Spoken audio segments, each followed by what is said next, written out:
Democrats are champions of illogical tactics, such as borrowing and spending your way into economic prosperity. Can't be done.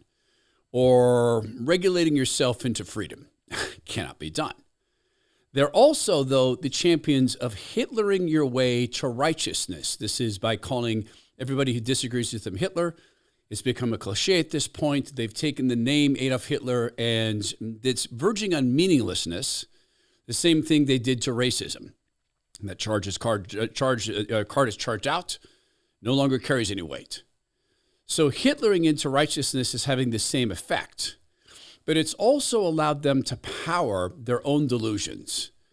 President Trump calls Jack Smith the illegal, unconstitutional special prosecutor who wasn't supposed to be a special prosecutor, calls him deranged.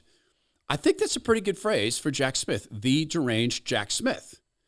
So the deranged Jack Smith used Hitlering as a reason to go out and scoop up the phone records and, in fact, to tap the phones of U.S. senators and other people, including Alex Jones. Senator Chuck Grassley, and I'll warn you, Chuck always sets the room on fire when he speaks, so you should stand up or get secured, hold on to something, because he's going to blow your hair back here. I've recently been informed by Verizon that at least 11 members with Verizon accounts were affected. That includes a hard line for Senator Cruz's office and a staffer's cell phone for former Senator Loeffler. AT&T informed me they challenged the legal basis for Jack Smith's efforts, and Smith backed down. Now, why didn't Verizon challenge it? Gosh, that's interesting because Verizon is about as deep state as they get, or AT&T saw the political wind shifting. So they used the momentum of Hitlering and Hitlering in their own minds. We're stopping Hitler. So going out and scooping up cell phone records and maybe even tapping physical lines. Oh, incidentally, yeah, Alex Jones was caught up in this. Because as you know, Alex Jones was calling the shots at the White House. Also a Hitler, by the way. So Hitlering your way into righteousness. One of the things Hitler did was took a great big lie and told it tons of times. The Democrats say everyone else is Hitlering. Here they are Hitlering through pretending things didn't happen. Nicole Wallace is talking to J.B. Pritzker, the dictator of Illinois, and they're talking about Hitlering. And that never happened, Nicole Wallace says. Then some clips that follow on showing that not only did that happened on her show and her network, and Tom Elliott, one of the guys who runs Grabian, put this together. I haven't suggested that Donald Trump is Hitler.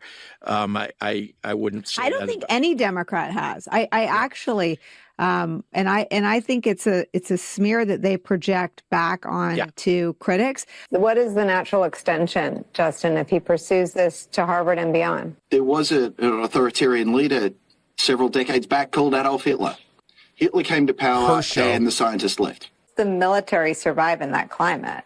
In the same way that it happened in Russia with Stalin, the same way it happened with Hitler, eventually you get generals and admirals that are in there that only tell the leader what he or she wants to hear. To the extent that the rule of law and an assault on the rule of law was an obscure... This is her, Nicole Wallace, with Johnny Brennan. Remember, Nicole Wallace said that there are no one called Trump Hitler. Johnny Brennan. Tangible thing. We're now seeing it in action. If you look back in history, you can see very similar parallels that took place in other countries that really went down that authoritarian road, including in pre-World War II Nazi Germany, when Hitler and Nazi officials basically took over Frankfurt University, which was the bastion of independent thought and progressive thinking and independent thinking, which is what Hitler didn't want.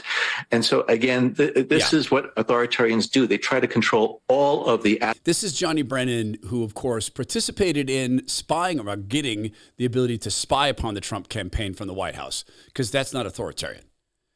So they're Hitlering their way to righteousness. And man, there's 1, 2, 3, 4, 5 more clips we could do that Tom Elliott put together. But man, no one ever said it, says Nicole Wallace. Hitlering your way to righteousness, now pretending that this never happened.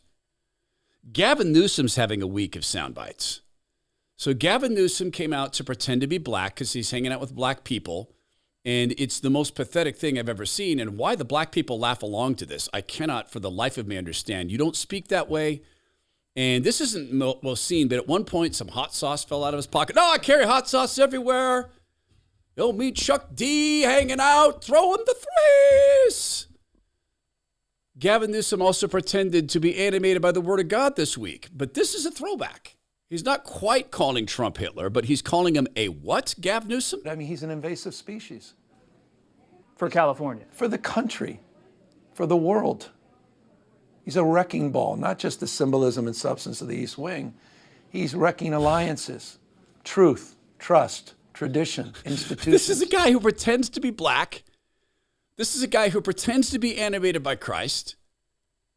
This is a guy who's destroyed his entire state, calling President Trump an invasive species. They're Hitlering their way to righteousness, like they're taxing their way to prosperity and borrowing their way to wealth. Same dynamic. Could it get worse? Serious question. Could it get worse? I have a theory that it's getting worse. In the person of one person who takes Barack Hussein Obama and makes him seem to be sort of almost minorly, maybe a tiny bit patriotic. I'll show you what I mean here in a second, because you think Hitlering your way to prosperity is a funny thing the Democrats are trying to do. What about jihading your way into freedom? See, none of this can be done, nor can we pretend that everything we do in life is something we should keep doing. You've probably for the longest time been on autopilot. You go into the grocery store. I know I do this with some things. I know that there's brands of deodorant I buy. And I know this, and I walk in, and my mind's turned off, and I should just go look and see where'd this actually come from. I bet this isn't good for me. I've tried some natural brands, but man, habit's hard. But on the topic of soap, it's so easy because, hey, it's just right there. I know this. It's not sexy. There's no thought. You're just washing your body. But you're not just doing that. You're giving money to organizations that may well hate your values. Can I ask you to try Allen soaps? I'll make a promise to you. I think it's the best soap ever made. I think so because it's made by a family with 3 generations of soap making expertise. I think so because it has no chemicals in it. It's all natural. But I also believe that when something is made with love, I honestly believe it's better. And Allen soap is made with love because it exists to employ people like Allen. He could not work for most companies because they would consider him to be valueless, but he's not. He invents fragrances of soap. He works every day in product packaging and quality control, and he's invents many of the fragrances. Yeah, he's nonverbal. That's true.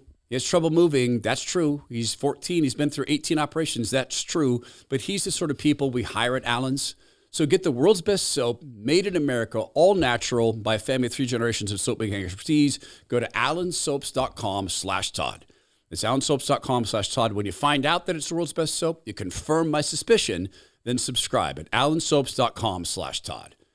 So the Democrats are Hitlering their way into righteousness. If we call enough people Hitler enough times and really Hitler the orange Hitler, then we're going to be righteous by comparison. So then we can get Zohran Mamdani to be mayor of New York, and we can jihad our way into freedom and prosperity for everybody and fairness and equity, because nothing says fairness and equity like a good old-fashioned jihad. Now, obviously, I'm exaggerating. Obviously. I mean, just because Zohran Mamdani is a Muslim doesn't mean he wants to perform a jihad against the country. It doesn't. I mean, you could go back at his background and look, and scrape around. Could we find anything that would indicate that Zohran Mamdani might want to try to jihad the country into his form of prosperity? Let's ask his papa. America is the genesis of what we call settler colonialism. And the American model was exported all around the world. Abraham Lincoln generalized the solution of reservations. They herded American Indians into separate territories. For the Nazis, this was the inspiration. Hitler realized 2 things. One, that genocide was doable. It is possible to do genocide. That's what Hitler realized. Second thing Hitler realized, is that you don't have to have a common citizenship. You can differentiate between people. The Nuremberg laws were patterned after American laws. Anyway, the U.S. put Indians in reservations. The U.S. invented the model. And Muslims in this era, at this time, at this hour, still carry out slavery. They still tax Christians who live in their countries a special tax, separate citizenship. They still, to this day, practice immigration as conquest to this day. Zohar Mamdani didn't far from where his father started. He was talking about his aunt, Zoran, who was so afraid after 9/11, she couldn't go out and ride the subway because she couldn't wear the hijab.